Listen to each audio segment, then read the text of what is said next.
How's it going? This is Deonte Burden, and we're changing lives. Glad to see everybody's tuned in and everything. Hey, how you doing?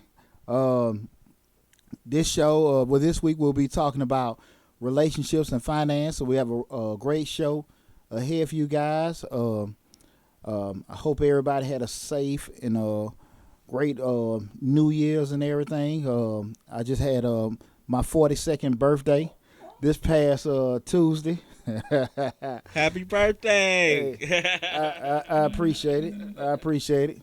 Got a lot more grades than normal and everything, but it's cool, as opposed to not reaching it. I take it how it come and That's right. everything. That's right. Um, Before we get in the show, kind of like we normally do, rehash the past week. Got some great news. Great news. I was let down a little bit in regards to not being able to get the office space out in Union City. Coincidentally, I had another place out there in Riverdale gave me a phone call, so they're actually giving me exactly the same square footage at a better deal and everything. So hopefully within the next week or so, I can kind of finagle it and get that lease closed out. So that's how stuff work out for That's you. why You all know what I that mean? work out, right? Yeah, when you don't force it, it work out. So that was great news for me. Um, Another thing, this past weekend, I'm a proud member of a 100 Black Men South Metro chapter. I took my son, who's a junior in high school, to a college prep seminar they had this past weekend, and I want to tell you guys, um, uh, at the South Metro chapter, we promote men, Renaissance men, men that are, not only good looking but also, well spoken and well traveled. And I want to tell you, when I went in there and I seen about 40 young men that were clean cut, sharp talking, young black men, man, it did something to me. Made your heart Oh feel man, good. sharp, clean. Yeah, They ain't had the drawers showing. Yes, I mean walking with one no slouch. right. I mean back straight and everything. Man, shit did something to me, man. So Yeah. it was cool. So shout out to the 100 Black Men South Metro chapter and the Rites of Passage program. What was the news at to show that at? What was it? What was the media at to show that? So that sounded Nah, black. nah, that ain't exciting enough. Oh, That okay. ain't, they ain't jiggable enough Oh, for us okay, to do okay. that and everything. I'm just And wondering where they was yeah, man, at. that don't happen. That don't happen and stuff like that unless we promote ourselves. And lastly, I know everybody was inundated with all the R. Kelly stuff and everything. I got something I want to talk about at the end of the show regards to that. That was very insightful. How nasty some folks are and everything, but again, I have opinions to talk about at the end of the show regarding that. But we're starting our show again. I had a couple ways I wanted to go. Oh, thanks, I appreciate that, Valerie. I had a couple things I wanted to a couple ways I wanted to go over with the show, and I was thinking more even initially from a dating perspective, but I said nah, I wanted to kind of keep it in line with what we normally been talking about. So um, what I wanted to focus on is the whole dynamics of dating. I'm not dating, relationships and finance and the structure of it and how people look at it from start to finish, and also um, give a little analysis on it, and also give some people, different things they can do going forward in the future, different practices rather. So what had me think about even this whole subject was I got a couple, my female friends I grew up with. They on Facebook and Instagram. You hear all the kind of posts put in, and I seen a post one of my homegirls had. Um, I'm okay, as long as a man pays the rent or pays the mortgage, he's okay. Okay. And so all the females are, yeah.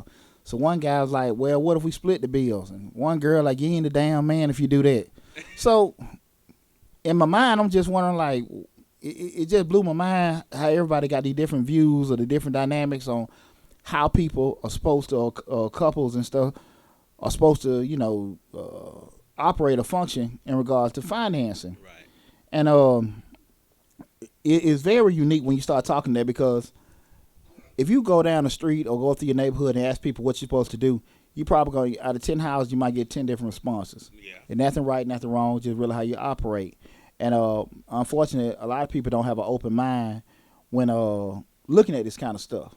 Okay, and I just thought about myself, when me and my wife first were dating and we moved in together. And I got a lot of hell from the older folks. Y'all ain't supposed to be damn shacking. Yeah. So, shit. Well, and when I look at the term what they call shacking, that's just that. What is it when you got the 90-day thing when you start a job? Your Probation. yeah, your probation period. Yeah. Now, when you're shacking, your probation period might not be 90 days. Yeah, We right. might stretch it a year or two. Hell, I might have been on year 3 or 4. We were probationing each other. I know, right? But that's the perfect time to find out. To me at the time, I still feel the same way, even though I'm a whole lot younger, to find out how somebody is, how they are just living with them. I don't think it's hard to know how a person really is unless you're living with them and everything, how how they function, if they nasty, if they bad with financing, how they, different times of the day. It's just even getting to know them. And that was just shunned so much by some of the older folks in my family and everything. But, even then, I know now, I kept an open mind with the whole situation because I knew they were from a whole different era. And, that was just a thing I looked at. It was just a good test out period. Kind of strung it out as long as I could. Sometimes you gotta see. You gotta test the waters a little bit to see if it's warm, right? Yeah, absolutely. Absolutely. Hell, or even if you want to swim. So, when you people go into relationships and they go into different situations, they decide to be a couple, whatever, and you have different those different dynamics we're going to talk about today. You ask those questions, what's right, what's wrong, what's fair. You stand together. I made the most money, I should pay this. Should we do it 50-50? And it's kind of there is no right answer. So when I started looking at certain things, I went through typically how we kind of come to those different views in terms of what couples should do or families, how they should interact. And kind of want to start looking at how we normally learn about families and relationships and finances. And typically, it's our younger years. Whereas, mainly when you see that's done, when I say younger years, let's say that's probably from a baby up through all your teenage years. And that's mainly just through observation, just looking and seeing, how the family interacts. And keeping in mind, when you look at it now, you don't necessarily have that traditional family structure. Most of your family, single family homes and everything. And a child is watching how mama or dad is spending the bills, how mama and dad is split together. If they even allow you in there, a lot of parents really don't even teach their kids about finances or anything like that. And they really wait till they get older or try to, teach them about finances once they feel like, hey, eating all my damn pockets up and everything. Now they want to enlighten a kid how they should pay bills, and to be totally honest with you, most time mom and dad don't know what the hell they doing. So that's one of those are our first indoctrinations into finances. How we just looking in those early years, just paying attention. Sometimes a kid may ask, and I know I was raised with my grandparents, and when I would ask, hey, how y'all do this, that, and that? None of your damn business. Got grown for business, and that was a damn response to me.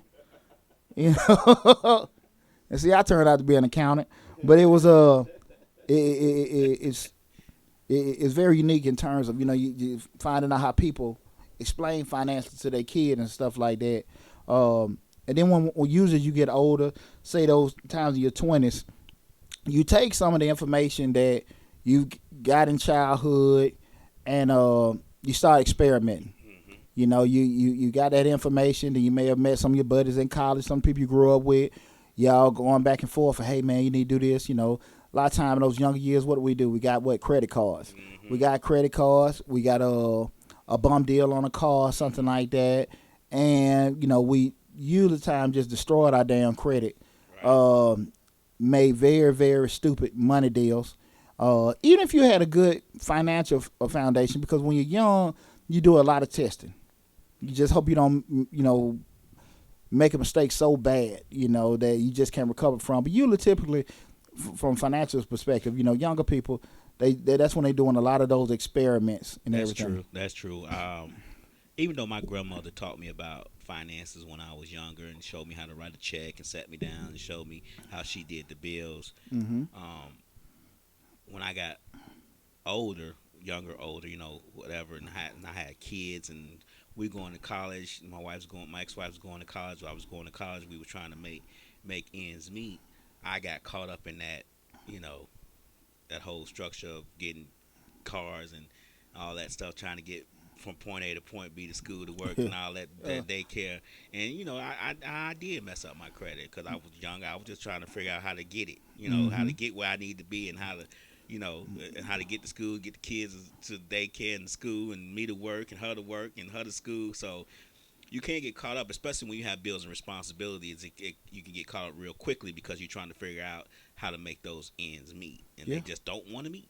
Yeah, yeah. You you really just trying to make it happen Hmm. and everything. And going with our topic in terms of relationships and couples.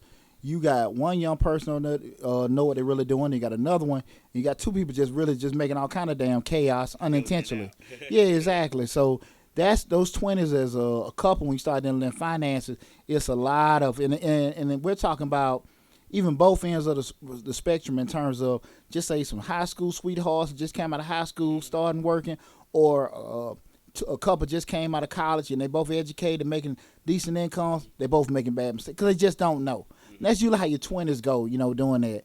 And so when you enter to your 30s, just as a couple, now you starting to you know your mistakes, you learn from them. You trying to implement different strategies and maybe negotiate. Hey, let's do this, that, and that. So you kind of mending it, and all the pains you had in your 20s. Hopefully, you starting to fix them and everything and move forward as a couple. So that 30s, that's when we start kind of doing a lot of the medicating of the wounds we had and implementing them strategies. You may start looking at getting a budget. You may start putting money in your 401k. Or, you've probably had a kid or two, and you start looking at maybe possibly their college or investing in different things with them and stuff. So that's typically what happened with those 30s. Now we make it through the 30s. The one thing about when we hit our 40s is that we pretty much have got set in our ways. Um, it's not a bad thing. It's not a bad thing, but yeah, you're somewhat restricted because you got a lack of flexibility. Hmm. We've pretty much we come into our don't those 20s and 30s. You come into your own. You're learning. You can even be learning at 40 and over. But as far as the person you are and what you like and don't like, and the things you like doing and things, you're just not as quick to change. You've kind of come into your own. You like learning other stuff, but just do a wholesale personality change. That typically ain't gonna happen. Nah. Now, what happens is that's when a lot of time issues come up in terms of just say if you haven't in those 30s found a way to work together, you hit your 40s, it's a whole lot tougher because again everybody's on their path, Hmm. and everything like that. So that's one of the things we want to as a unit try our best to kind of younger we can to do it, because if you hit, I say if you're 40s, even you just meet somebody and everything, your chances are you're gonna have issues if you don't find somebody kind of on that same wavelength. Hmm. Because in a relationship, you're always gonna have to compromise, Right. but you're a little bit less flexible the older you get, and that's just Yeah. because we get more comfortable in life. We know who we are. We know what we like doing. And we just know what we gonna do and what we not gonna do. We more honest with ourselves and say, I'm Absolutely. not finna do that.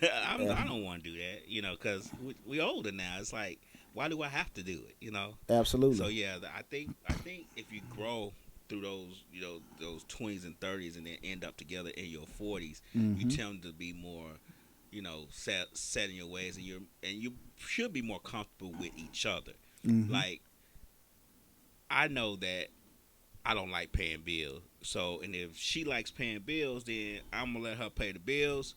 I'm gonna do whatever else I need to do, but I'm gonna let her pay the bills, and I'm not gonna worry about it because I know if the bill's not getting paid, as soon as I fix that light on, and it don't come on. You get what I'm saying? Surprise. But she got to be here too, so she gonna pay the bills. You get what I'm saying? So Absolutely. if I don't like paying bills, it's got to be those those compromises. If she could pay bills and I don't like doing it, then why not let her do it? It's one of Absolutely. those trade off. Uh huh. So by your 40s, you should know what a person is and what a person will and will not do, Uh, especially as a couple and in finances. If you look at it and you say, well, Lee, you're not gonna pay no bills. Let me go on, take care of no use this. beating a dead horse, All right. and that's one of the hardest things for people to come to that. I don't say it's hard to come to that conclusion, but you can't keep constantly trying to change somebody that's not in to do it. Don't make them a bad person. It's just not in their personality to do certain things. Again, this is Changing Lives, hosted by me, Deonte Burden. Hey, listen, I didn't mention it, but again, I am a tax accountant. I own a business service firm, Majestic Business Services. We are beginning tax season, which is our prime season. We're open 7 days a week during this time of year, all the way to April 15th. You can reach us at any time. Our website is www.majesticbiz.com. If you go to the website, you can book an appointment for tax preparation, also consulting. All the links are there. Also, you can give us a call at the office at 678-479-4007. Again, that's www.majesticbiz.com. And the number again is 678-479-4007. And pretty much, if you have any questions regarding the show, anything that comes up, feel free to give me a call later. Post your comments in the chat. Leave a message. I love getting feedback. I love having the interaction and everything. Please, don't hesitate to send information. Yeah, I appreciate that, Coach Carlos. I'll think about you when I got this shirt, brother. Okay. One thing I thought about in terms of when we start looking at what has changed the relationship dynamics over the years, and two main factors that stick out to me, as opposed to we talking about with my grandparents and eras. Let's say them 40s and 50s, as opposed to now. We shift up over 50 years, and two main factors is number one, the career progression of females. Totally changed. Totally changed everything. You got women out here getting educated. Women are leading organizations. These women got careers. I mean, these sisters own businesses. They own it. Mm-hmm. They own it. And that whole dynamic of everywhere you turn now, and it's great. Don't get me wrong. You got all these pro sister organization, pro female organization. Hell, Me Too. Everything coming up is pro female, and with that surges of that happening, you have all these young ladies growing up with a whole different kind of optimism towards life. They actually, just to sit here where, in the past, well, just get married, have kids, and even though you had dreams, you couldn't do it because this is how it was. Man, work, you do that, and now they got options that that great grandparents or grandparents just didn't have. And everything. So that's one of the huge dynamics, that has changed. The second thing is, just being real, the lack of progression of men over the years. So again, that doesn't mean that men aren't working, but you don't have a lot of men that are actually trying to progress, in the past. Do you think the roles are kind of switching a little bit too? That has a little bit to do with it as well. Like like you said, more women have their own business, they have their own. So the gender roles have switched a little bit because the women are like, hey, I don't need you. I do my own thing, and the guys are like, okay, I'm gonna let her take care of me. It's just sometimes you gotta sit back and look at things and realize that um, of course we all gonna have progression. Of course we all gonna we want to advance forward. We don't necessarily want to step back. But like you were saying, the men have digressed some. I think it's more because the women have progressed so much that they kind of left the men's back a little. They left men back a little bit. Just women are just you know digging, getting to it, trying to climb to the top, whereas men have been at the top, but they didn't realize how fast they were being passed up. You get what I'm saying? I say, especially in the black community. I mean, you got to think about that because women in the black community, they trying to get where they want to be, and they doing whatever they need to do to get there. Whereas men are doing some of it, but I don't think they're doing it as hard. They're not working it as hard as they should be. They could be. That's a very good point. And you know what? The way I look at that is, is that women are taking a leading or more of a leading role in a lot of families because number one, just be totally honest, which we're talking about 70% of the households aren't traditional households, single family homes. They're more taking the lead because hell, they out there stuck by themselves. They have to. So it's kind of like, it's not necessarily by choice, it's just they have to do it. Now again, that actual stability that you would have probably with the male presence and probably supposed to be the male presence, not necessarily be his body being there, but just the male presence in terms of what he admits out to the family. That's not there. So you, with that being gone, you have a lot of women just like screw it, and not and unfortunately, hell, the option of even trying to even build, have a couple build something is not even looked at that much anymore. It's just like it's damn accepted. And the other thing of it is that, and it's not that that's wrong, but you are missing out on something. You are missing out on something. You're missing out when you don't have a female presence there. You're missing out when you have a male presence there. And you don't need to damn fool yourself trying to do that. And that's a whole nother topic in terms of we talk about certain roles and everything. But that's one of the things a lot of women are looking at it like, because, hey, I got this career. I'm making this money. I'm in charge. Man, I'm the man of the house. Can't do this, that, and that. But you sitting there like, shit, I'm paying all this bill. This, this my car. This my house. This my. And the man sitting over there like, feeling like less than anything. Right. He working. It's not that he don't care, what's going on. It's just that, shit, he ain't.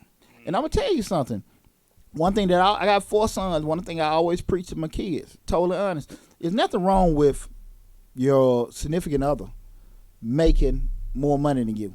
There's nothing wrong, because if your girl is progressive and you doing your thing, you want her to be, baby, shoot for the stars, baby. You shouldn't be that insecure.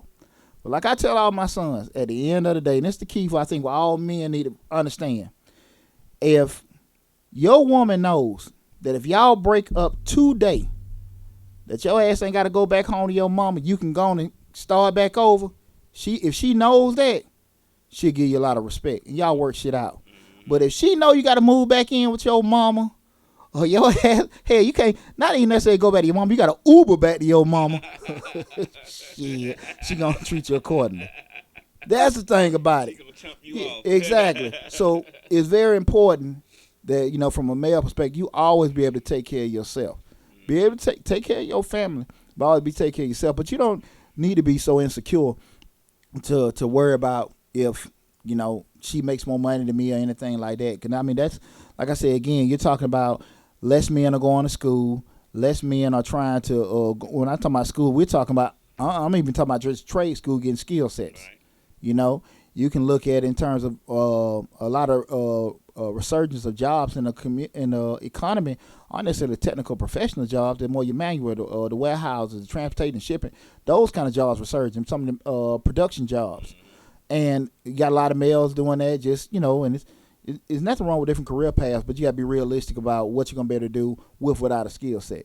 Right. And a lot of times you have what's going on now with a lot of young men that just getting out of high school looking for a job. It's not that whole progressive role where, young ladies are graduating now are thinking about they are thinking about going to law school and medical school right after they graduate from high school. And you got a lot of young men just trying to figure it out, just find out who's hiring or whatever, or start their rap career, so so that's one of the things. So, when you go into those dynamics where, you hear a lot of people say that in terms of a woman think they in charge because they have this, they don't need a man and stuff like that, and you got opinions all over the place. I can't say what's a right and wrong thing. I just think that people just put themselves in a situation where they have to settle. And I'm talking about men a lot of times, just they don't have that negotiating spot because they put themselves in a position a lot of times with doing it. And I think that's one of the biggest things is couples having awareness that, hey, I can take care of myself, he can take care of himself, and we're going to take care of each other.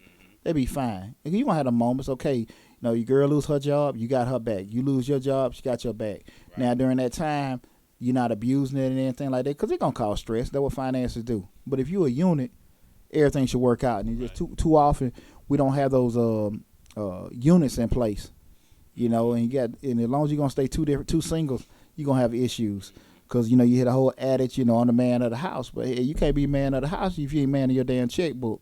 So shit, if you can't control that, you know what I'm saying? I don't mean that control just take her money, whatever, but you should have that presence there. He's in charge, regardless, and y'all on deck with that. But unfortunately, that's just not the main perspective.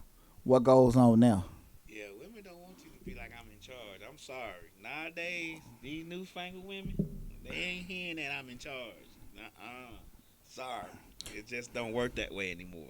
Yeah, there's somebody kicking the damn door. Yeah, somebody kicking the damn door.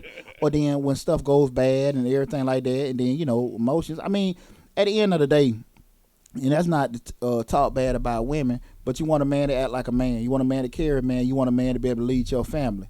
You know, I mean, if you're a female, you got a man twisting more than you and sitting there whining and crying more than you, we're gonna have problems. Shit, you can't have both ways. Right. You know what I'm saying? You want a man or you want your male partner. What the fuck is that shit? Shit, man. But I think it's more of when the man tries to be the man, they run into that wall of the woman not wanting you to assert yourself as such. You Absolutely. get what I'm saying? Absolutely. So when you hit that wall, you keep hitting that wall all the time where you're trying to be the man, but that wall keeps getting put up to where they don't want you to be as such. Even though they say it, the way that they act is not necessarily according to what they're saying. So a man can only hit his head on the wall so many times before he stops doing it. Yeah. You get what I'm saying? Yeah. So eventually he just like, you know what? I'm not even finna go through this. I'm just gonna leave this alone, because you get tired of trying to assert yourself as the man, and that wall you keep running to the same thing. It's like, doing the same thing over and over and expecting a different outcome. Mm-hmm. It's stupid. So you just not gonna. You get what I'm saying? Uh-huh. So if the woman has the mentality of, yeah, I want you to assert yourself as a man, but every time you try to do as such, she smacks you with that wall, like, it just can't happen, or it's always not necessarily an issue. It's just the atmosphere is not right for it, I guess you can say. It's just you're not arguing about it, but a man who knows himself, or a man who knows his woman, can sense that something's not right, or can sense that that's not the way it's gonna be. You get what I'm saying? You know it. So what do you say when that dynamic happens to where it's just like you just keep hitting that same old wall? You trying to assert yourself as that guy, and she like, yeah, but That's another great question. I've been on it today, and it's kind of going to the direction we are heading into right now. Again, this is Deonte Burden. Our show is Changing Lives. We are airing every Thursday at 8 p.m., streaming live on iHeart, Live 365, Apple Radio, YouTube, Facebook, and Instagram. Please make sure you go to the YouTube page and like, share, and subscribe to it. Okay, to your point about that, and it goes back into when we start looking at couples. Okay. The topic about story, where like you said, I'm a man. Don't challenge me as a man, this, that, and that. And it's not that you, like you say, you're not even trying to be overbearing, right, but you just chumping me damn off. Right. Damn, listen, if at the end of the day you chose me to be your man, now I'm not trying to blow your suggestions off, but let me lead. Mm-hmm. I get your input, but if you just, that ain't how to do it, I don't want to, that's going to blow any man up. Right. But I do think, now here's the deal. I don't think you can change somebody's ways in terms of they're never going to respect how you feel. But what I do think a lot of people just don't do is do a good enough job of prospecting before you fall in love. Because when you look at couples and goals, you can ask couples a lot of times, do you want to prosper? Do you want to live? Do you want to have this great big house and all this family and all this kind of stuff? Or do y'all want to go check the check? Now, normally they're going to say, we want to prosper, we want to build something because it sounds good, but your action's totally damn different. Because, again, if you want to work together as a unit, working together, y'all in conjunction y'all can do some marvelous stuff. But if you're doing your thing and they doing their thing, y'all have a lot, y'all might get a lot of shit done, but you're just going to get it done to a certain extent.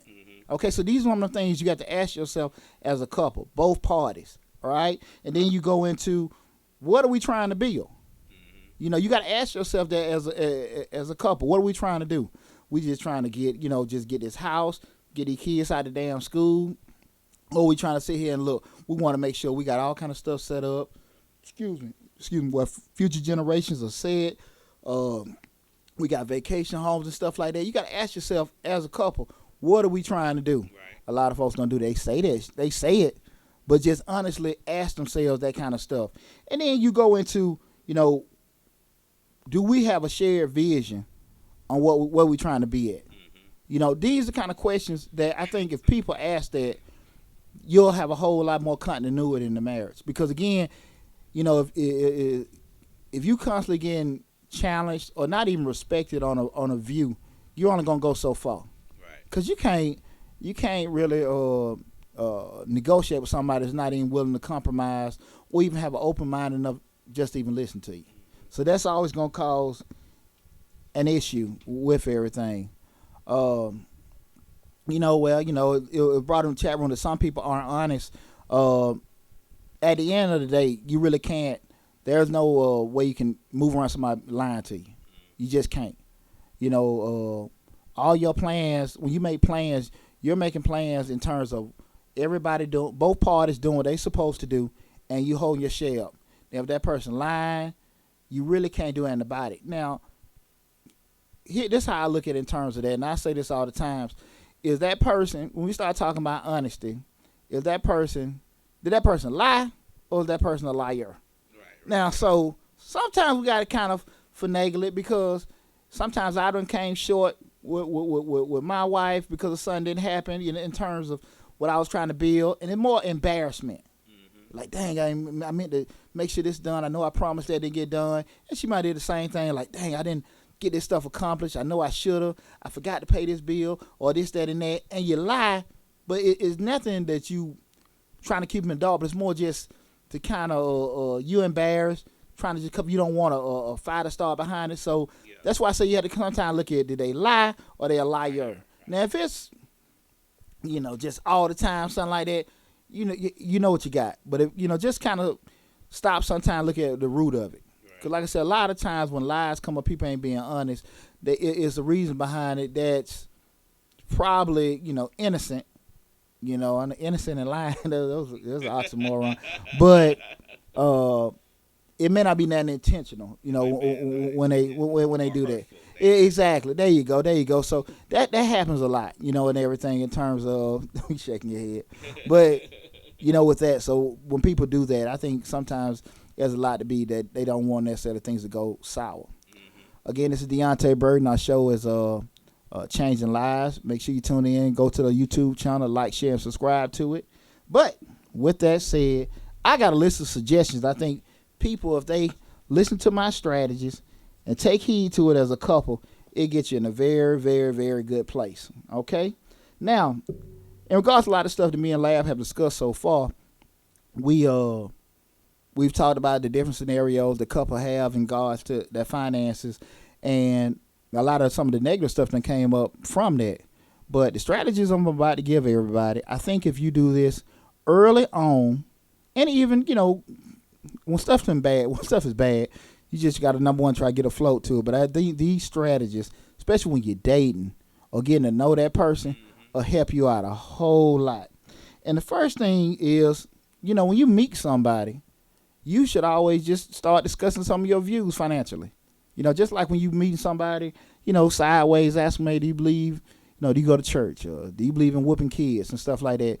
And ask the question, what do you think about this as far as financially? What are your goals, this, that, and that?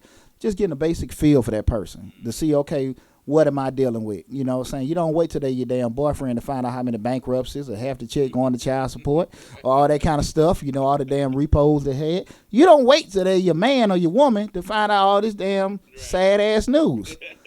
So we sideways try to figure out some of this information, discuss some of that stuff while y'all, getting to know each other, okay? And then, as an individual, you need to be perfectly aware of your personal views regarding finances. What you feel is right, what you feel is wrong. That doesn't make it right, that doesn't make it wrong, it makes what you feel.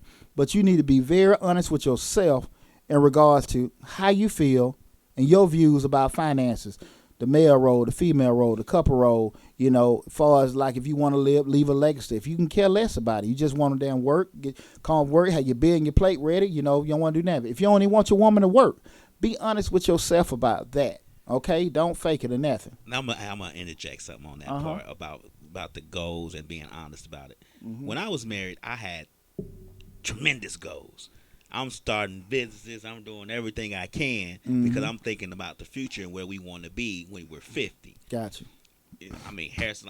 We getting real estate licenses. She's getting cosmetology licenses. We doing. I'm thinking of it. I'm like, okay, we got our degrees. Well, okay, you want to do hair cosmetology license? Let's get that going. Get the real estate license going. Get the broker license going. But all this stuff that we were doing didn't prosper because me personally, I felt like it was being sabotaged. You get what I'm saying? Like, she said, yeah, she wanted to do it, but at the same time, there were things going against it to not make it happen. Gotcha. Okay, you getting the licenses and doing all that, but then as soon as you get the license, you don't want to do that no more.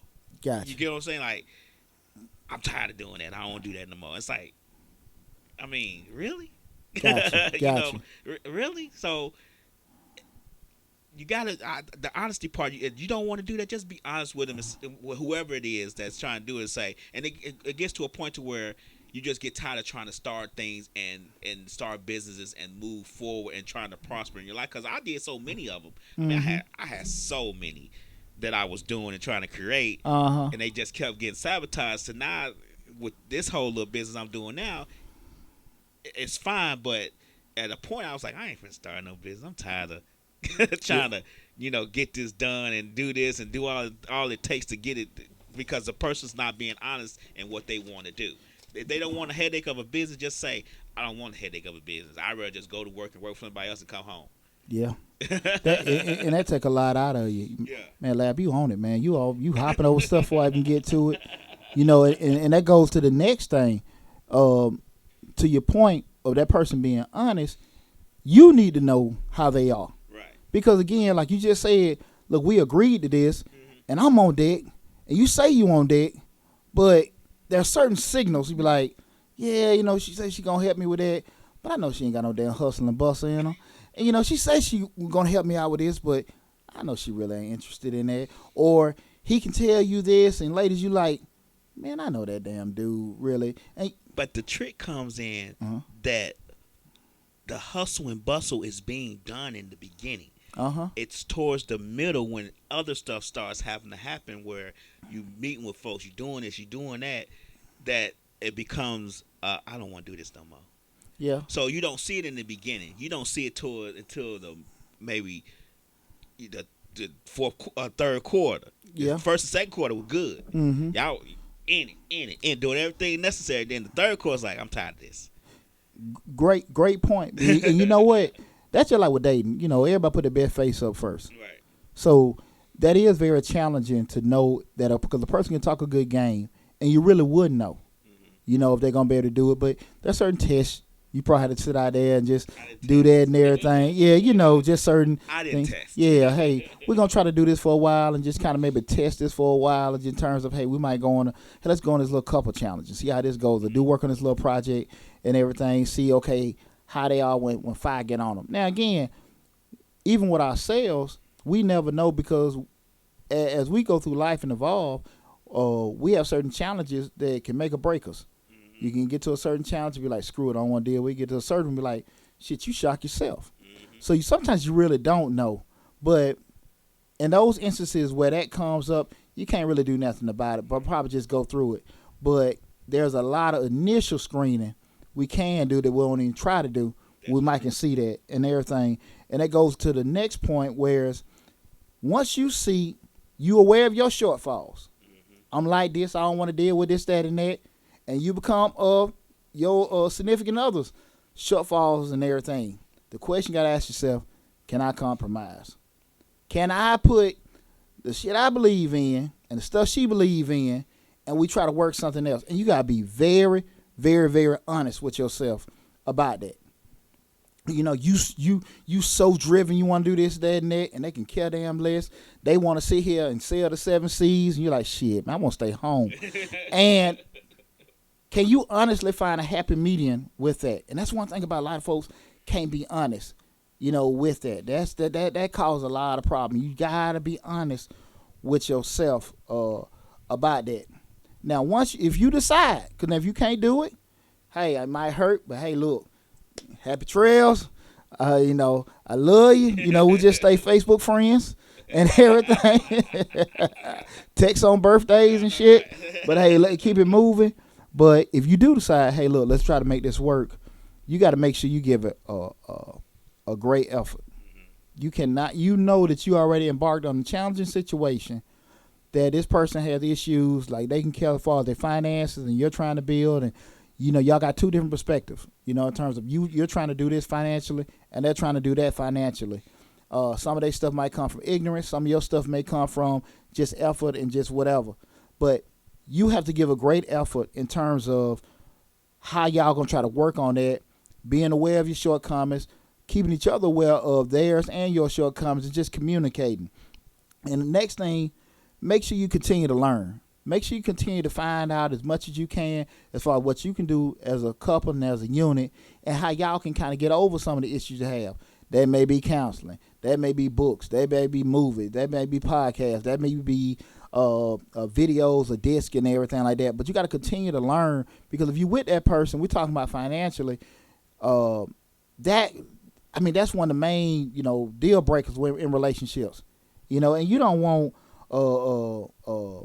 and it goes to my last point, you don't want money to overshadow the love you have for somebody and everything. Even though that's not a minor issue, a lot of times people have so many problems. And I know personally how it is just to, bump heads about money and stuff like that, because you have your vision, they have theirs, or you have your interests and they'll have theirs. That don't make them a bad person. It's just we have different interests and priorities on certain things. So, everyone, in regards to the subject we talked tonight about relationships and finances, I just want to challenge everybody to make sure you go, and I'm gonna have these tips posted on the YouTube page for you guys to kind of revisit and look over and everything, for the notes and stuff like that. But also, again, you guys know I'm a life coach.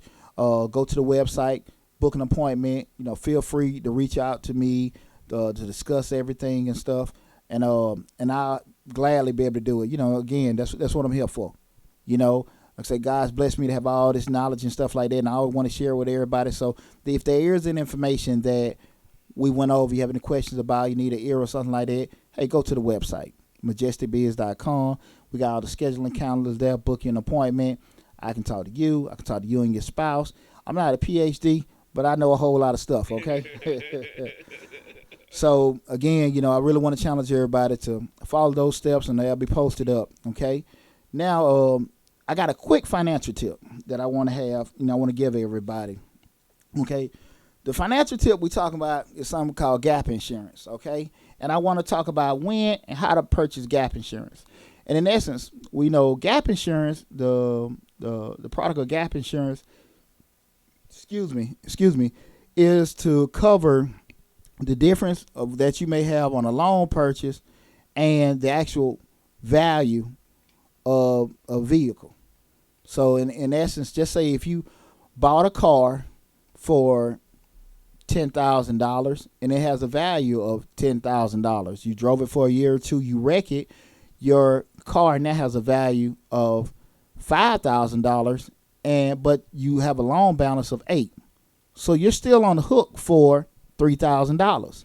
So in essence, gap insurance is to cover that $3,000 gap. Okay? And a lot of times, reason why I want to bring this up, a lot of times when people purchase a car, they get the gap insurance with the car. And what I wanted to enlighten everybody about, that's not a good idea. And the reason why I say that is because what happens a lot of times when you buy that car, of course, that scenario I just gave you, that the car maybe bought at $10,000, has a value of $10,000. At some point, they're going to level up or kind of be somewhere in the same neighborhood. So those instances I gave you that where you may have a loan balance of $8,000, have a loan balance of $8,000, have a value of the car at $5,000, that can happen. But it also can happen where eventually you get a loan balance of maybe $4,000 and your value of your car is $4,500 or $5,000. You don't need to still be paying, because when you're paying gap insurance included with the actual loan purchase, it may increase your car payment up to $10 to maybe $100, and that don't make any sense to do that. So what I suggest everyone to do when you make that purchase of gap insurance, purchase your gap insurance, decline it from whoever your most automotive place that offer it to you when you make the purchase for the car. Decline it and purchase the gap insurance from your insurance company. And when you do that, it's going to be a minimum price, just like typically how you do renters insurance. And when you purchase that gap insurance, a very good practice to do is every year, look at the value of your car in relation to the mileage you put on your car and is it in a company? If in a company car, how do you protect you? You wouldn't have a gap insurance on a company car if it's not your car. Yes, the company's car. But going back to what I was saying in terms of with the revisiting every year on a yearly basis, revisiting the gap insurance, you'll look at it and see, okay, where am I at in my loan balance in relation to the value of my car? And I say, if you're in that $1,000 range or anything like that, you don't need the gap insurance, because what happens typically, that amount that you're paying over on your car note, it's gonna be more than that difference of the gap insurance. Mm-hmm. So, and if you get to that point where your loan balance and your car value is in the same neighborhood, and just say if you got a 60-month purchases, that may happen probably at that 36-month, period. And it depends if you got a low rate.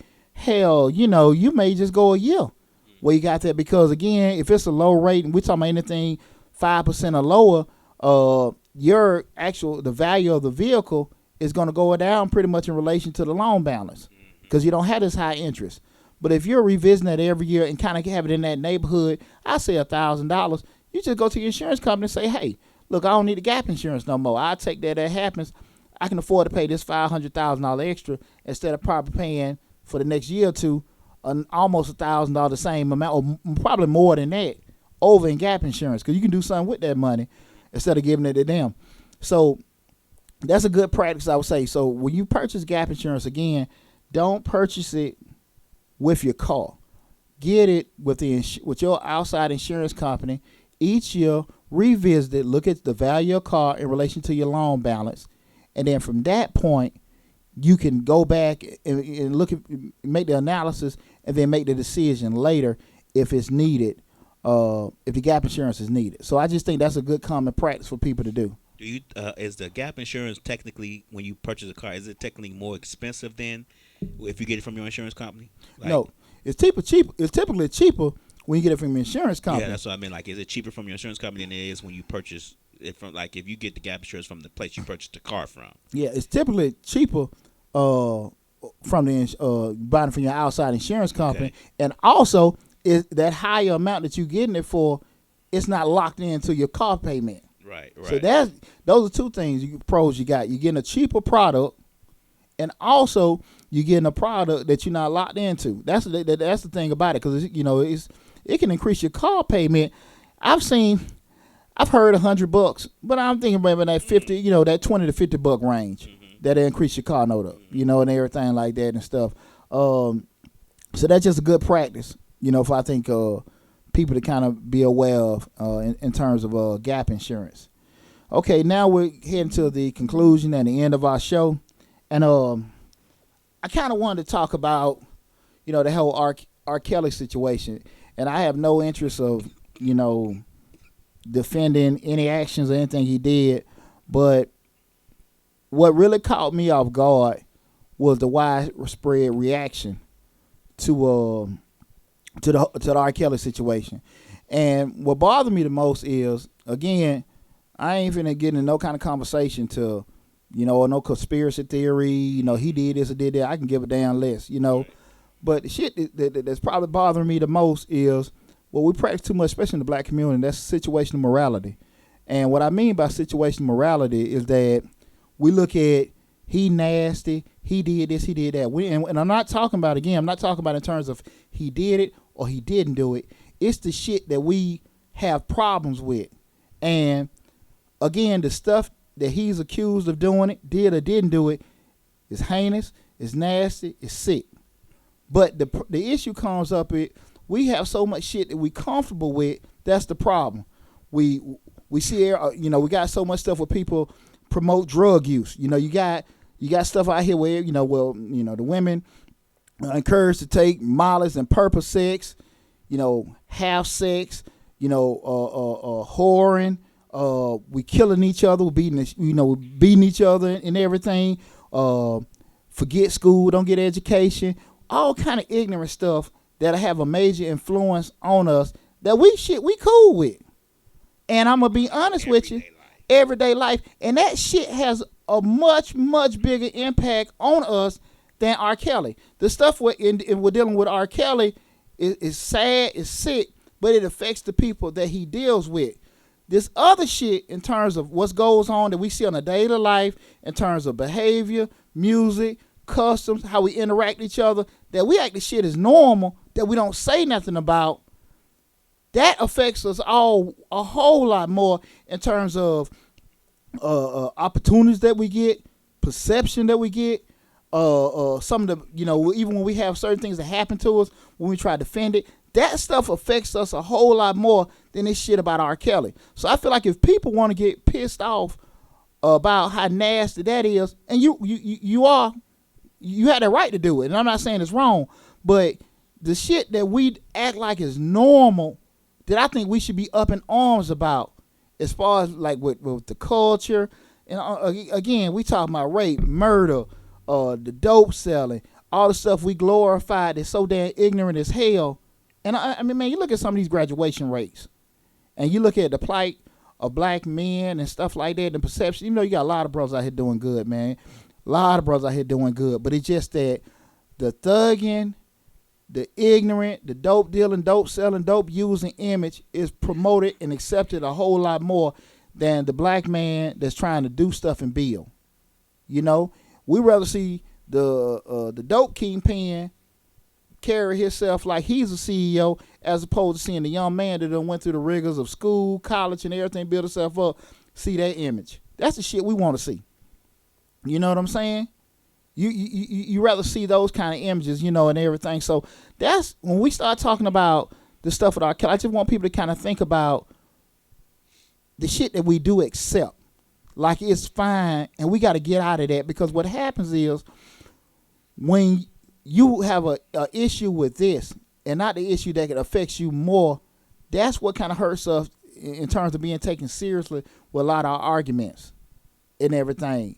You got a problem with this, but it's other stuff when people, when a white person call you nigga, and when a cop sit here and do this kind of stuff, which is all BS, don't get me wrong, but we don't police our own selves up enough.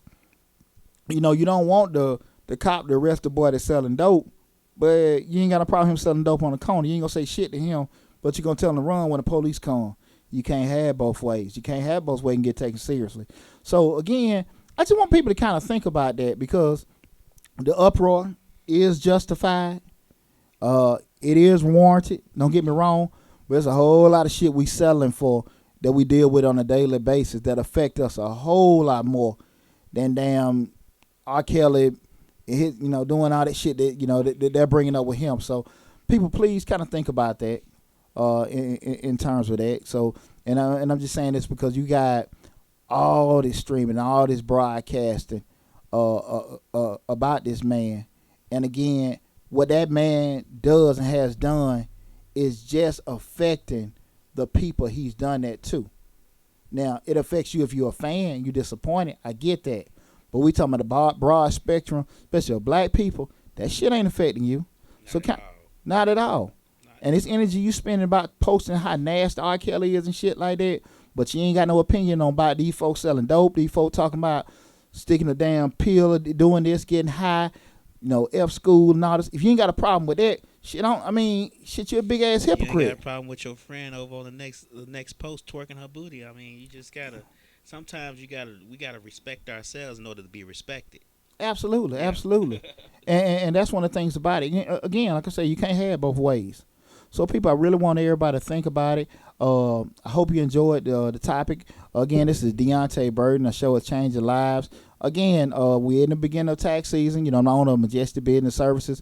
Feel free to go by our website, www.majesticbiz.com. Remember, all information will be posted on the broadcast after we got everything set it up on YouTube. So, if you got any questions about the show, anything you want to expound on further, feel free to call me, book an appointment. We're taking appointments right now for tax season and everything. Remember, Majestic, we've been in business 17 years in business.